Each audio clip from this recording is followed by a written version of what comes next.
তা প্রথমবারে যখন চাপ দেয় গল গল গল গল করে রস পড়ে। ও আচ্ছা, তাই নাকি? তারপরে তো পড়ে না, একেবারে আঙুল ঢুকিয়ে ঢুকিয়ে সিটি করে দেয়। ও আচ্ছা, এই ব্যাপার। রস নাই, তোমার সঙ্গে আমার কোনো সম্পর্ক নাই। এই রসের সাথে সম্পর্কের কোথায় মিল সেটা বোঝা বড়ই মুশকিল। ইউটিউবে ভিডিও বানাই, দেয় না কোনো টাকা। আজকে আমাদের অতিথি একজন বাচ্চা, কিন্তু পেছন পাকা। কয়েকদিন রেগুলার খেলার কারণে আমার না গলাটা বসে গেছে, তো একটু ম্যানেজ করে নি। তোমরা দেখছো ফকরামান্টি, আমি তোমাদের সাথে রাজ। আজকের ভিডিওটা শুরু করা যাক। এই কলিযুগে দুটি আশ্চর্য বিষয়। একটি হলো বাচ্চাদের দুবেলা পড়তে বসানো উচিত, না হলে তারা ফেল হয়। আর দুই, পোলিও সঠিক সময় খাওয়াতে হয়, নাহলে বাচ্চারা পাগল হয়। देखा आपने लापरवाही का नतीजा है। আমার মতো মূর্খ মূর্খ জগতে আর নাই। এ মা, এত সত্যি কথা কেউ বলে? যাকে নিয়ে আমার রোস্ট ভিডিও, সে আমার থেকে অনেক জ্ঞানী, কিন্তু বয়সে ছোট, সেটাও আমি জানি। তাই আজকে আমি একটু জ্ঞান দিব। অনেকে আমার কমেন্টে লিখেছে যে তুমি এখন স্কুলে যাও। এ মা, এইসব কথা কে বলছিস? কোন হতচ্ছাড়া অসভ্য মানুষ। না গো বোন, তুমি স্কুলে যাও না। তুমি স্কুলে গেলে আমাদের এইসব কথা কে শোনাবে? বোনটি আমার ছোট খুব, সময় মতো পোলিও নিলে কেউ হতো না পাগল। ভগবান কৃষ্ণের বউ কখনো রাঁধছে চাউমিন, কখনো বা নিরামিষ রোল। এর বউ চাউমিন করে দিয়েছে, তাই বসে বসে খাচ্ছে। কৃষ্ণের বউ নিরামিষ রোল করে দিয়েছে, তাই বসে বসে খাচ্ছে। কোন কৃষ্ণের কথা বলছো বুনু? ওই যে পল্টুর দাদা কৃষ্ণ? এই জগতে ভালোবাসা ততদিনই থাকে যতদিন দেহে রস যৌবন আর টাকা থাকবে। কোথায় ছিলে তুমি? যৌবন ফুরিয়ে যাক, টাকা ফুরিয়ে যাক, ভালোবাসাও সঙ্গে বিদায় নেবে। আমাদের যে জিনিসগুলো বুঝতে সারা জীবন চলে যেতেছে, সেগুলো তুমি 8-9 বছরে বুঝে গেছো। তোমার অল্প বয়সে পাকাল লীলা অপরম্পার। প্রথমবারে যখন চাপ দেয় গল গল গল গল করে রস পড়ে, তারপরে যখন চাপ দেয় রস শুরু হয়ে পড়ে, তারপরে এক দু ফোঁটা পড়ে, তারপরে তো পড়ে না, একেবারে আঙুল ঢুকিয়ে ঢুকিয়ে পাতিলেবুর রসের কথা ছিল।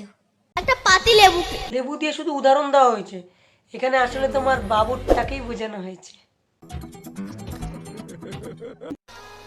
তুমি যখন গর্ভবতী ছিলে তখন ডাক্তার বলে দিয়েছে বেড রেস্ট, মানে বোঝেন তো বেড রেস্ট মানে? না, আমরা বেড রেস্ট মানে তো বুঝবো না। আমরা তো তোমার মতো মূর্খ মূর্খ। সঠিক বলেছেন। বেড রেস্টে আছেন, এখন ভীষণ বড় অ্যাক্টিভিটি, টিভি দেখছেন আর কষা মাংস ছিল ছিল খাচ্ছেন, আর নাইটিটা খুলে স্বামীকে দিয়ে বলছেন একটু ধুয়ে দাও না গো। এইটুকুনি একটা বাচ্চা সবকিছু জেনে গেছে। এটা কোন প্রকারের ভক্তি ভাই? একটু ধুয়ে দাও না গো, তো তোমার পেটে কি যন্ত্র জন্মাবে? কিছু মনে করো না বোন আমার, তোমার মাও মনে হয় ঠিক একই কাজ করেছিল। ভালোবাসার মানুষ যদি সবসময় কাছে থাকে তার প্রতি কিন্তু ততটাও কদর থাকে না। তুমি যেই বয়সে ভালোবাসার জ্ঞান দিচ্ছ, চুমু খাইলে বাচ্চা হয়, এটাও আমার ভাবার বাইরে ছিল এই বয়সে। कौन है ये लोग? মায়ের ভুলের জন্য কিন্তু সন্তানের জীবন আসে, আবার সন্তানের জীবন চলে যায়। মায়ের ভুলের জন্য সন্তানের জীবন চলে যায়, আবার আসেও। কারণ গর্ভে সন্তান থাকা অবস্থায় কোনো মা যদি ফেসবুক ঘাটে তার সন্তানও ফেসবুক ঘাটবে। আচ্ছা, ফেসবুক ঘাটবে, তারপর?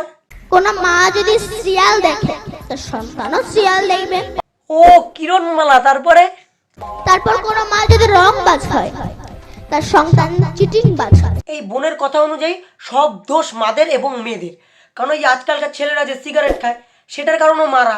কারণ মারা গর্ভে থাকাকালীন সিগারেট খাইছে, তাই ছেলে সিগারেট খায়। গর্ভে সন্তান থাকা অবস্থায় নাকি মা রংবাজি করবে না। মানে বুনু, তুমি স্কুলে যাও, স্কুলের পাশাপাশি কীর্তনটা করো, তাহলে বিদ্যার বুদ্ধি দুইটাই পারবে তোমার। আর গর্ভে সন্তান থাকা অবস্থায় ছোট মুখে বড় কথা বলছি অপরাধ নেবেন না। আর কি ক্ষমা চাওয়ার মতন বাকি রাখছো বোন? ছাগলের মাংস ভক্ষণ করে থাকে, তবে তার সন্তানটা দেখতে মানুষের মতো হলেও তার আচার ব্যবহার সবই ছাগলের মতোই হবে। এগুলা কোন লজিক রে বোন? কীর্তন পরে করবে বুনু, ওকে কেউ পড়তে বসা। কীর্তন পরে করবে বুনু, ওকে কেউ পড়তে বসা। সন্তান হবে ছাগল, কারণ গর্ভবতী অবস্থায় মা খেয়েছিল মাংস কষা। এইটা কেমন লজিক? বিবাহের সময় মেয়েদের হাতে কাজল লতা দেওয়া থাকে আর ছেলেদের হাতে কি দেওয়া থাকে? আমার তো বিয়ে হয়নি, তাই আমি জানি না। তুমি জানো? জাতি জাতি থাকে। এত কিছু জানো, তাও তোমার মধ্যে কোনো অহংকার নাই গো। অনেক কথা আছে, যেই কথাগুলো বোনটা আমাদের ঠিকই বলে। আমরা রাত 2টার সময় শুই আর বেলা 10টার সময় উঠি, পশু পর্যন্ত ভোরবেলা উঠে যায়। আজকের ভিডিওটা এই পর্যন্তই। আর একটা কথা, বুনু আমাদের থেকে অনেক ছোট, তো বুনুকে নিয়ে কেউ বাজে মন্তব্য করবা না। দেখা হচ্ছে পরের ভিডিওতে। যদি ভিডিওটা ভালো লেগে থাকে তাহলে লাইক, কমেন্ট, শেয়ার, সাবস্ক্রাইব করে দাও। 242টা সাবস্ক্রাইবার হয়েছে, আর 8টা সাবস্ক্রাইবার করলে 250টা হয়ে যাবে, 250টা সাবস্ক্রাইবারের ফ্যামিলি হয়ে যাবে আমাদের। তো টাটা, দেখা হচ্ছে পরের ভিডিওতে।